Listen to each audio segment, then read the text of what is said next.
Hi అందరికీ welcome to my channel Antarvedi అమ్మాయి. ఎవరైనా ఛానల్ ఫస్ట్ టైం చూస్తుంటే ప్లీజ్ సబ్స్క్రైబ్ చేసి అయితే చూడండి. వీడియో నచ్చితే మాత్రం లైక్ చేయడం అస్సలు మర్చిపోవద్దు. మా అంతర్వేది యుద్ధం అయిపోయిన చాలా రోజులకైతే నేను వీడియో అయితే ఎడిట్ చేసి అయితే పోస్ట్ చేస్తున్నాను. ఈ వీడియోని మాత్రం లాస్ట్ వరకు అయితే చూడండి. మా ఊరి అంతర్వేది యుద్ధం ఎలా జరుగుతుందో ఈ వీడియోలో అయితే మీకైతే చెప్పేస్తాను. అంతర్వేది యుద్ధం అయితే మాకు రథసప్తమి రోజు అయితే స్టార్ట్ అవుతుంది. రథసప్తమి రోజుల చిక్కుడుకాయల రథాన్ని అయితే చేసి స్వామి వారికి అయితే పూజలు అయితే చేస్తాం.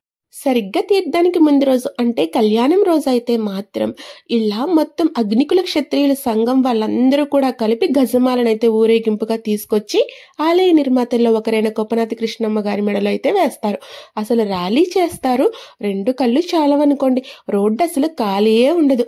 ఎంత మంది వస్తారంటే ఓన్లీ అంతర్వేది అగ్నికుల క్షత్రియుల సంఘం వాళ్ళు ఒక్కరే కాదు, మొత్తం అగ్నికుల క్షత్రియుల సంఘం వాళ్ళు ఉభయ గోదావరి జిల్లాల్లో ఉంటారు కదా, వాళ్ళందరూ కృష్ణా డిస్టిక్ నుంచి కూడా వచ్చి చాలా మంది అయితే ఈ ర్యాలీలో అయితే పాల్గొంటారు.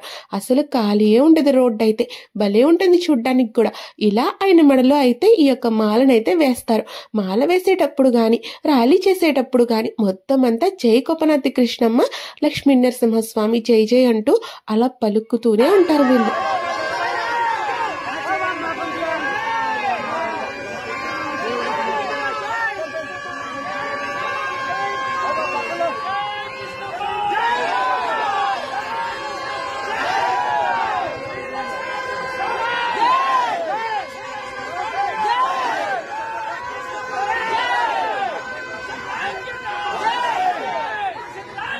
మా చెల్లైతే అంతర్వేది యుద్ధంలో డ్యూటీ అయితే చేస్తారు. వాళ్ళు గవర్నమెంట్ ఎంప్లాయీ కదా, వాళ్ళకి డ్యూటీ వేస్తారు. మళ్ళీ తీర్థానికి ముందు రోజు అంటే కళ్యాణం రోజు మా చెల్లి మా కోసం చాలా అయితే కొనుక్కొచ్చేసింది.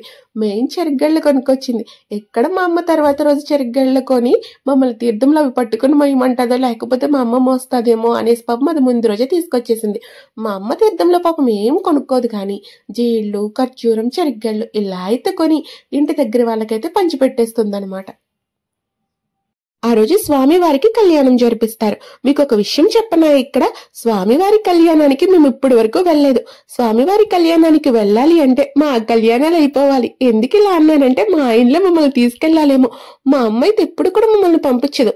నైట్ టైం అని ఎలా వెళ్ళి వస్తాము ఏంటో అనే భయంతో పాపం ఎప్పుడూ కూడా పంపించలేదు. మాకు ఎందుకో కానీ తర్వాత వెళ్ళాలి అనేది ఎప్పుడూ అనిపించలేదు. మాకు తీర్థం అంటే ఒకే ఒకటి బాగా గుర్తుంటుంది. ఒకటి సముద్రం వెళ్ళి స్నానం చేసి రావడం, 2 తీర్థం వెళ్లి రథం లాగేయడం, కావలసినవన్నీ కొనేసుకోవడం. వీటికంటే మాకు ఇంకొకటి తీర్థం అని ఎప్పుడు అనిపించదు. కళ్యాణం దగ్గరికి వెళ్ళాలన్న కోరిక చిన్నప్పుడైతే లేదు, కానీ కాస్త పెద్ద అయ్యేసరికి అయితే వచ్చింది. ఈ యూట్యూబ్ స్టార్ట్ చేసాకైతే తప్పకుండా వెళ్ళాలి అనిపించింది. నెక్స్ట్ ఇయర్ నాకు కళ్యాణం అయిపోతే మాత్రం తప్పకుండా మా ఆయన్ని తీసుకుని అయితే ఈ కళ్యాణానికి అయితే నేనైతే వెళ్ళిపోతాను. ఇలా తీర్థం రోజు ప్రతి ఒక్కరు కూడా కంపల్సరీగా సముద్ర స్నానమే చేస్తారు. ఇది మా ఊరి ఆనవాయితీ అనుకోండి. నేను తీర్థం వెళ్ళడానికి అయితే ఈ డ్రెస్ వేసుకుని అయితే రెడీ అయ్యాను. ఇది సంక్రాంతికి తీసుకున్న డ్రెస్సుల్లో ఒక డ్రెస్. ఈరోజు ప్రతి ఒక్కరు కూడా తీర్థం వెళ్తారు. తీర్థం అంటే తీర్థంలో ఏదో కొనుక్కోవడానికి అయితే కాదు, రథం ఉంటుంది అక్కడ, రథం చూడడం కోసం ప్రతి ఒక్కరు కూడా వెళ్తారు. అంటే స్వామివారి రథం మీద ఊరేగింపుగా తిరుగుతారనమాట ఈరోజు. అందుకు ప్రతి ఒక్కరు వెళ్తారు. మొత్తం నా దగ్గర నా బ్యాగ్స్ అన్నీ వెతికితే నాకు దొరికిన డబ్బులు ఇవి మాత్రమే. అంటే నా దగ్గర ఈ డబ్బులే ఉన్నాయి. దేవుడా, ఆ తీర్థంలో ఈ డబ్బులకి ఏవొస్తే అవే నేను కొనుక్కోవాలి. ఫస్ట్ వన్, సెకండ్ వన్ ఎక్కడా కూడా ఫోన్పే అన్నది పని చేయకూడదు. ఒకవేళ పని చేస్తే అనవసరమైనవన్నీ కొనేసుకొని నేనైతే ఫోన్పే అయితే చేసేసి ఉన్న కాస్త డబ్బులు కూడా అవగొట్టేస్తాను. కాబట్టి నేనైతే ఇలా కోరుకునేది తీర్థం వెళ్తున్నాను. ఇది కూడా ఉంది నా దగ్గర.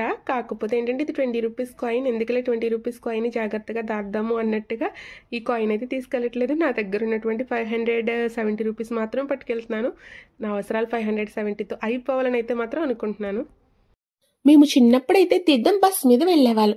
తర్వాత మేము బైకులు కొనుక్కున్నప్పటి నుంచి బైక్స్ పై వెళ్ళిపోతున్నాం. కానీ మాక్సిమం అయితే మేము చిన్నప్పుడంతా కూడా బస్సు మీద వెళ్ళేవాళ్ళం.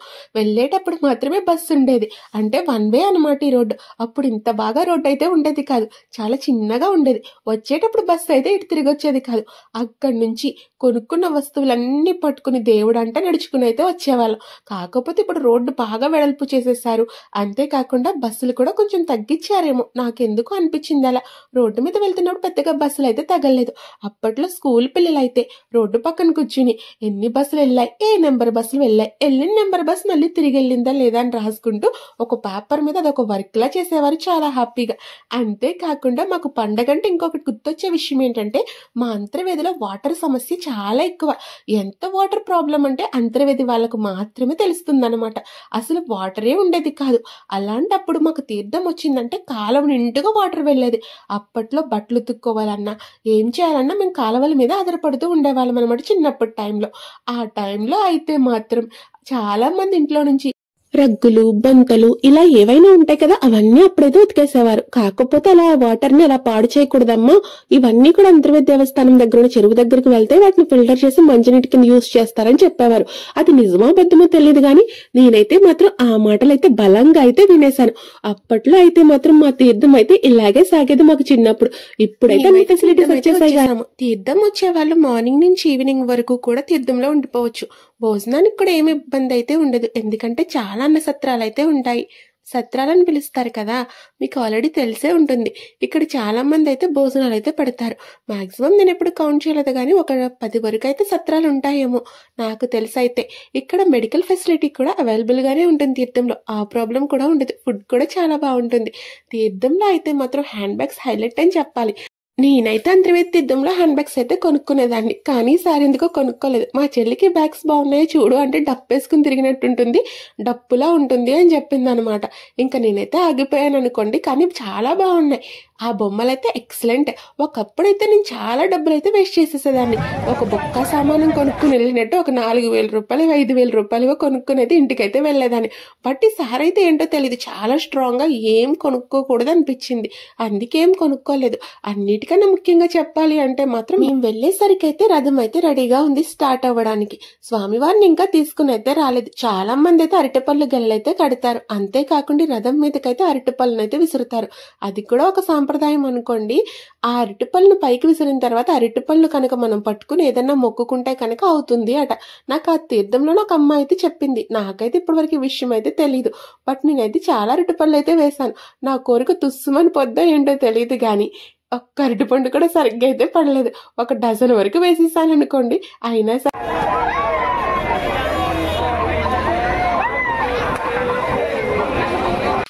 ఇంకా స్వామివారి రథం వరకు రాలేదు కదా అనేసి మేమైతే జీళ్లు కొనడానికైతే వెళ్ళాము.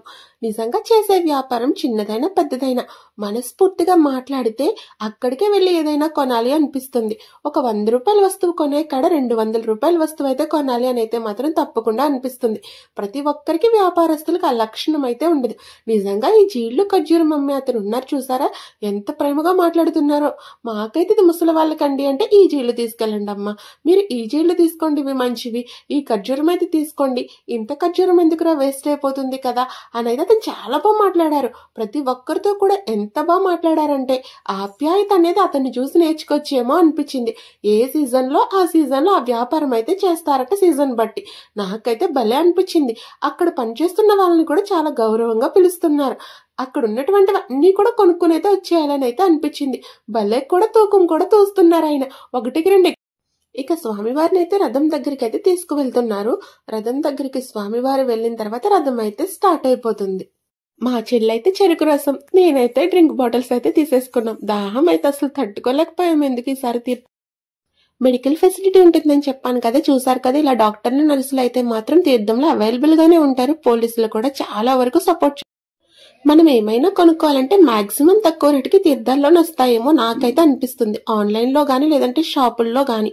నేనైతే ఇక్కడ చాలా ఐటమ్స్ వేస్తాను. నేనైతే ఇక్కడ ఉన్నాయి కదా పువ్వుల దండలు లాంటివి, అవైతే తీసేసుకున్నాను. ఇక్కడ కూడా తక్కువ రేటుకి చాలా ఐటమ్స్ అయితే ఉన్నాయి. నేనైతే ఇవైతే తీసుకోలేదు కానీ మాక్సిమం తీర్థాల్లో తీసుకోవడానికి ఎక్కువగా ట్రై చేస్తూ ఉంటారు చాలా మంది. ఎందుకంటే మా మలికిపురం షాపుల్లో చాలా నేనైతే తోసుకుంటూ వెళ్ళి ఎలా అయితే రథాన్ని అయితే లాగేశాను. ఒక మాట చెప్పుకోవాలి కానీ మా ఇంట్లో మా నలుగురికి కూడా దైవభక్తి బాగా ఎక్కువే. మా నాన్నకు కూడా ఎక్కువ అనుకోండి. అమ్మో, రథాన్ని లాగపోతే అదొక సెంటిమెంట్ లా ఫీల్ అయిపోతాం. ఎలా అయితే వెళ్ళి రథాన్ని అయితే స్వామివారి ఉండగానే మొక్కుకుని అయితే రథాన్ని అయితే లాగేసి వచ్చేసాము. కోరిక కూడా చాలా స్పష్టంగా బలంగా కోరుకుంటాను నేను. బట్ ఆ దేవుడు ఏంటో నా వైపు అయితే మాత్రం ఎప్పుడు చూడు.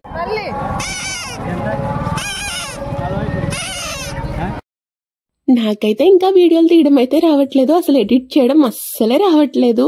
కాకపోతే నాకు మొన్నటి వరకు యూట్యూబ్ ఏమీ అంతలా ఇంట్రెస్ట్ అయితే అనిపించేది కాదు. చెయ్యాలి, సక్సెస్ అవ్వాలి అలా అయితే నార్మల్గా చేశాను. కన్ఫామ్గా అంతర్వేది తీర్థం నెక్స్ట్ ఇయర్కి నేను యూట్యూబ్లో మంచిగా సక్సెస్ అవ్వాలని అయితే అనుకుంటున్నాను. ఎందుకో తెలియదు, ఇప్పుడైతే స్ట్రాంగ్గా అనిపిస్తుంది నేను సక్సెస్ అవ్వాలి అని. ఇంకా రోజైతే ఇంటికి వచ్చేసాము. వచ్చేసైతే మళ్ళీ తెప్పోత్సవం రోజైతే వెళ్ళాము. పౌర్ణమి రోజు కూడా మేమైతే వెళ్ళలేదు, కానీ తెప్పోత్సవం రోజైతే మాత్రం మిస్ అవ్వకుండా వెళ్ళాము. స్వామివారిని ఆ రోజు ఇలా నదిలో అయితే ఊరేగిస్తారు. సారీ నది అయితే కాదు, గుడి వెనకాల చెరువు దగ్గర అయితే ఊరేగిస్తారు. ఇది వరకు అయితే మాత్రం గుడికి ముందు స్టార్టింగ్ లో ఉండేటువంటి చెరువు దగ్గర అయితే ఇలాగైతే తెప్పోత్సవం అయితే చేసేవారనమాట. ఈసారి అయితే గుడి పక్కనే ఇలా ప్రత్యేకించి చెరువునైతే తవ్వారు. నిజంగా కాల్చే బాణసంచి అయితే ఎప్పట్లానే హైలైట్ అని చెప్పాలి. మేము వెళ్ళేసరికి జనం చాలా మంది వచ్చేసారు. అసలు నుంచుని చూడటానికి కూడా ఖాళీ అయితే లేదు. అలా ఇబ్బంది పడైతే చిన్న వీడియో అయితే తీసుకుని స్వామివారికి నమస్కరించుకుని మేము అక్కడి నుంచి అయితే వచ్చేసాము. ముందు అయితే తీర్థం రోజు జస్ట్ రథం లాగడం కోసమే వెళ్తాము. మళ్ళీ మనం ఏదైనా షాపింగ్లు చేసుకోవాలనుకున్నా, లేదు అనుకుంటే ఏదైనా స్వామివారిని మొక్కుకోవాలనుకున్నా కూడా మిగిలిన ఖాళీ రోజుల్లోనే చాలా మంది అయితే వెళ్తారు. అంటే ఊరు మాదే కదా, అంతర్వేదే కదా, 2 సార్లు వెళ్ళడం ఎవరు కూడా బరువుగా భారంగా అయితే అనుకోరనమాట. వెళ్ళడానికి ఇంట్రెస్ట్ చూపిస్తూ ఉంటారు. పిల్లలకు కూడా అక్కడ చాలా ఉంటాయి, జైంట్ వీల్స్ అని ఇంకా ఏవో ఉంటాయి. వాటి పేర్లు అయితే నాకు సరిగ్గా రావనుకోండి. అవన్నీ కూడా ఉండడం వల్ల పిల్లలు కూడా చాలా అట్రాక్ట్ అయ్యి ఎక్కువగా పేరెంట్స్ అందరినీ కూడా తీసుకెళ్ళండి అని చాలా ఇబ్బంది పెట్టి అయితే తీసుకుని వెళ్తారు. మా గుడి లైటింగ్ చూసారు ఎంత బాగుందో.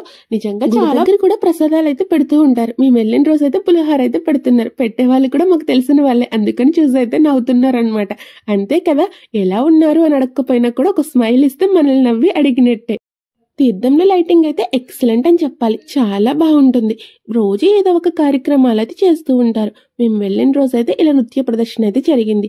అలా లలిత సహస్రనామాలు చదవడం, కోలాటం చేయడం, అలా ఏదో ఒక కార్యక్రమం అయితే రోజు గుడి దగ్గర జరుగుతూనే ఉంటాయి. ఇక్కడ నుంచి మేమైతే జైంట్ వీల్ ఉండే ప్లేస్ కి అయితే వెళ్ళాం.